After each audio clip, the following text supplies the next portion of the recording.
forget to like, comment, and share this video. Hit that subscribe button below. So I'm curious how you got to the idea of jumping into commercial real estate right away versus residential. And you said you did some residential on the side also. Yes, yeah. So when I very first started, I was actually planning to go to Blank Real Estate Group when I first started, and I was working a W-2 at the time, and ended up getting my real estate license. I went to go to Blank Real Estate, but they were doing some restructuring in the firm. It was a privately owned firm, and they were a commercial firm, and that's where I wanted to be, is in the multifamily / investment space. So he had told me, Ed, it's going to be a couple of months before I can take on more provisional brokers. You're welcome to hang out and I'll hire you, or you can go to another firm and get some practice in and come over as soon as we're ready. Right. And I was like, cool, sounds good. So I ended up going to Keller Williams locally here for a short period of time, and just sold real estate there. I definitely, so it's a residential firm. They do not have a commercial division there. And but I explained to the broker in charge, I think like it was probably a month or two after being there, I explained to the broker in charge, like, hey, this here's kind of my background. This here's like, I guess kind of my introduction to real estate. Like I'm familiar with real estate to a certain extent. And then he gave me the A-OK to start on some multifamily and such. And then from there on, I don't really do residential at all. And then, when Clifford ended up merging with EXP and he was like, hey, we're good to go. It was actually prior to him merging, but shortly after I joined Blank, they merged with EXP, and now I'm here. So you just stepped in and started with Clifford and started figuring multifamily is where I want to be. What'd you use for tools to start your cold calling? I mean, yeah, when I hopped into it and I looked at cold calling, EXP Commercial has Reonomy. They provide it with part of the fee. And they provided us with Reonomy. And to be honest, Reonomy makes it about as easy as you can get when it comes to cold calling. I mean, honestly, it's plug in a list. Through trial and error, I learned the specific criteria that I put into Reonomy when calling multifam, and then it's just a numbers game. It's a matter of dials and then perfecting your calls. But honestly, my script more or less is I tell them who I am up front. I say, hey, this is Edwin Byler. And I see that you own a property on 123 Street, or if I have correct owner information, right, off an LLC or something like that, I try to obviously use the first name, but I just say, hey, this is Edwin Byler. I'm with EXP Commercial and I'm calling for Steve. He'll say, hey, how are you? Whatever, this is he. And then I just say, hey, I saw you owned a property on 123 Main Street. I believe from what I see, it looks like it's going to match a lot of my investors' criteria, and was just curious if you'd entertain an offer on the property, right? And then if he says yes, I say phenomenal. Do you have an idea of what you want to get for it? And we just kind of go down that route, right? And there's always information I can figure out online and information I cannot figure out online. So as far as like NOI, or I mean, even just the gross number, and I can underwrite it and figure out what approximate NOI will be. Just a couple of things like that I can figure out on my end, but there's a couple of specific questions if I do get a yes. One is always I verify unit count, I verify unit mix, ask them if they have an idea what the gross number is, and then if I get all that information, I ask them, do you by any chance have a like a P&L handy, or a T12 or something like that handy? Most of the times they don't, because I call a lot of old school landlords, right? Right. But if I can get a gross number, the investor that buys, they know their numbers. I know their numbers. We can underwrite it and figure out what it's going to cash flow. Right. So where'd you get the script from? Just trial and error, just myself. Yep. Yeah. It just came from a lot of practice, and it still changes because I'm still learning, right? As far as because continued conversation is always a good thing. Even if you get a no, still want to continue conversation to build familiarity. But I found a much, much higher success rate when, instead of asking the person, hey, would you be interested in selling? I asked them, hey, would you entertain an offer? Or are you open to looking at an offer if I brought you one, right? That was probably the main, I guess, discovery that I found. But apart from that, yeah, it's just been fine tuning, and I'm sure I'm not perfect at all. Well, tell us and everybody that might listen to this what those numbers are, because when I saw them, I immediately contacted you back and said, I want to. No, I appreciate it. So, admittedly, August was a very good month for me. I think I wasn't aware of this at all because I'm just trying to do deals, to be honest with you, Tim. So I didn't even pay attention. But I think in North and South Carolina, I think total volume was 20 million and change for EXP commercial, and I closed about 8.5. So I was close to half of that in August. Now, I mean, take that with a grain of salt, right? Because my entire year to date, I have about 2.5 under contract, and then hopefully by tonight I should have another like 1.6 million under. But closed year to date is like 2.5, a little under. So, I mean, I'm sorry, 2.5. I'm sorry, 12.5 year to date so far. Yeah, I'm sorry. No, my fault. So, I mean, admittedly, August was an incredibly good month. But to be honest, it all changed when I started getting consistent about cold calling, because I didn't start consistently doing that until May, probably. So all this business came since May. So what had you been doing before that didn't work?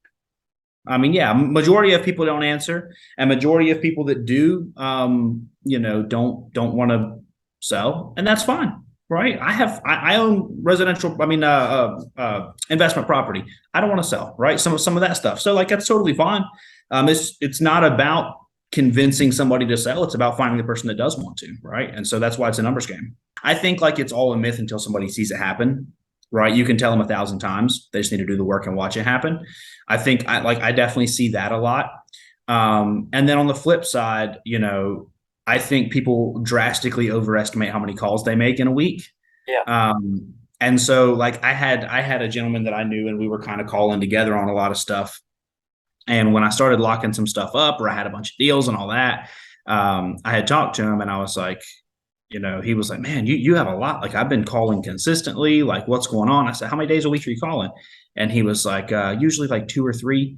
But you have like, over double what I have. And I was like, I'm calling twice as much, right? So I think there's that a lot as well, where people overestimate how many calls they're actually making, and I think they underestimate how many calls it actually takes. But that exactly is why I said, okay, I'm going to make X amount of calls every day. I don't care about anything else, right? But that is number one priority every single day, and like I don't care what happens, I'm not missing a day. Every day I had a 3 million and a 5.1 that closed, and financing fell through and whatever. That took priority for a second. But yeah, I'm back at it. I called yesterday. I was planning on waiting till Monday. Then I was like, why? I have time. So I called yesterday, called today. I'll call tomorrow. And yeah, I'm back at it now. So took a little break to get some things closed. Yeah. No, I mean, you need to take a break. That's part of being able to do it in the first place, is knowing that you got to take a break and pace yourself, right? Yeah, of course. So that's really part of the process. So there's plenty to keep calling. Oh, no question. Yeah. And You can, there's well over 10,000 in one of my most strict criteria that I call. And the hit rate there, as far as getting a hold of an owner, is usually like 1 in 3. So there's a ton of deals right there. Ton of deals. So you can go back to the people that you've already got too, right? Because you probably got less than 10% that you actually talked to. Yep, absolutely. I had a situation just recently where I called a guy back in May, and he said call back in August, and I called him back last month, and guess what? He's ready to sell. So you get a lot of those as well. And there's actually another one that's the exact same situation pretty much, but it's a lady. So that's cool. She's just getting her stuff figured out, and we're going to sell. So yeah, 100%. You go back to the same people, right? Right. My next order of business is, hey, no worries, completely understand. Do you happen to have anything else that you would consider an offer on? And then if they say no to that, I say no problem at all. What are you currently buying, right? And then if they say nothing or whatever, right, and then we end call, right? But that second question that I asked, do you have anything else? That's what has gotten me hotels, some industrial property, some land, different things like that. That's great. I've been obsessed with real estate since I was 16, probably 17. I've listened to every Bigger Pockets podcast there is, and I've was huge in the groups, and I was going to real estate meetups just because I wanted to learn to invest. I was still working this W-2, but I wanted to learn to invest back when I was 17 and 18 and 19. And then when I was 19, I bought my first rental property, and then fixed that one up, bird it, did not a 1031, sorry, cash out refi, and bought a 6 unit with that money. And so I had already done that prior to ever hopping in as a broker. So it was self-taught. I had a ton of people that helped me for sure, but I never had like a mentor. I never did a course. It was nothing like that. It was just years of immersion in the industry. I think you just kind of learn these things. How many years? You don't look like you're older than 30 now. No, I'm 23. Yeah. How many years? 4 years. I'm 20. Yeah, 4 years. Yep. Yeah. I will tell you, I'm a complete real estate nerd. I will tell you that much. I love real estate. I study it all the time. I love the money and the way that it works. I study that all the time. The process of lending. I find it interesting. Economics.